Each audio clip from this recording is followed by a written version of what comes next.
Hai semuanya, perkenalkan nama aku Elsa Roldina Purba dengan NPM A1B024065. Di sini aku akan membahas materi tentang filsafat dan teori manajemen pendidikan. Filsafat pendidikan. Filsafat pendidikan adalah pemikiran mendalam tentang tujuan, metode, dan nilai dalam pendidikan. Filsafat ini membentuk dasar dalam pembuatan kebijakan, metode pengajaran, serta bagaimana pendidikan dijalankan dalam suatu masyarakat. Cabang-cabang yang terdapat dalam filsafat pendidikan. 1. Metafisika pendidikan. Cabang ini membahas tentang hakikat realitas dalam pendidikan.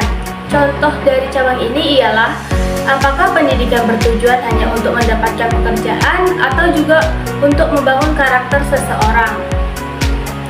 Kedua, cabang epistemologi pendidikan. Cabang ini mempelajari bagaimana seseorang memperoleh dan memahami pengetahuan. Contoh, apakah belajar lebih efektif melalui teori di kelas atau praktik langsung di lapangan.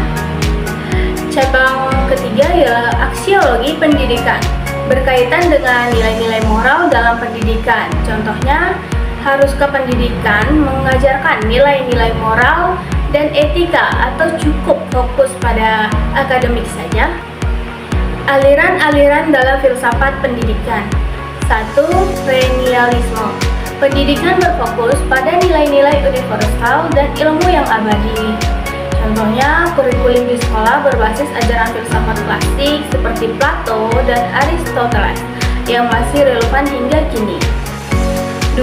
Esensialisme. Menekankan pengajaran ilmu pengetahuan dasar seperti matematika, sains, dan bahasa.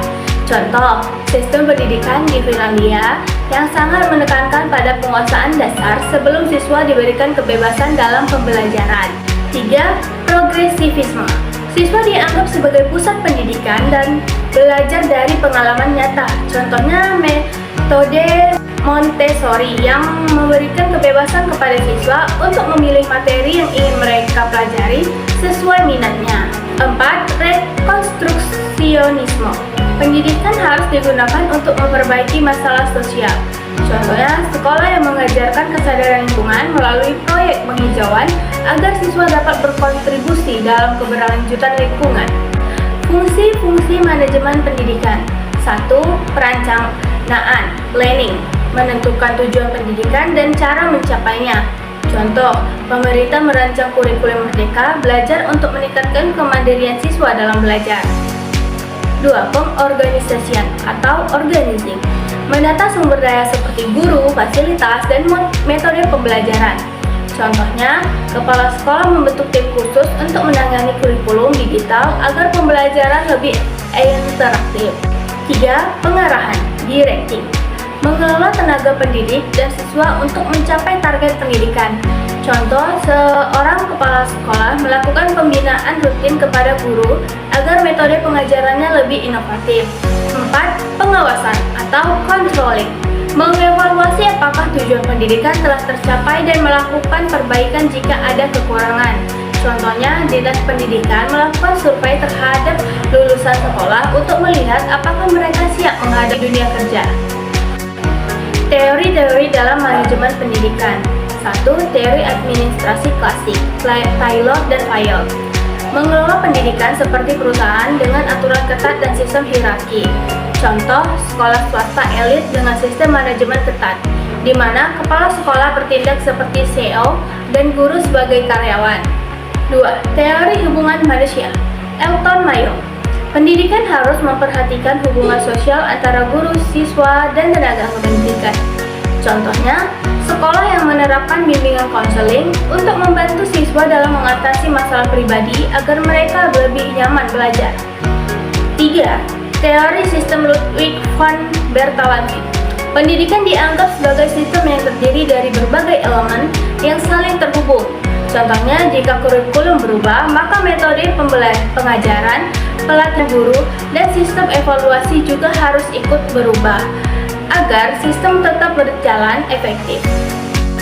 4.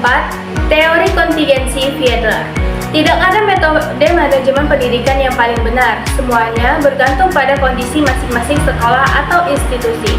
Contohnya, sekolah di daerah perkotaan mungkin lebih efektif menggunakan teknologi dalam pembelajaran.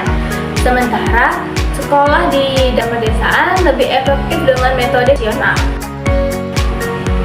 Kesimpulannya, filsafat pendidikan membahas tujuan dan nilai dari pendidikan. Sedangkan teori manajemen pendidikan mengatur bagaimana pendidikan dapat berjalan dengan baik. Keduanya saling berkaitan karena tanpa landasan filsafat, manajemen pendidikan tidak memiliki arah yang jelas.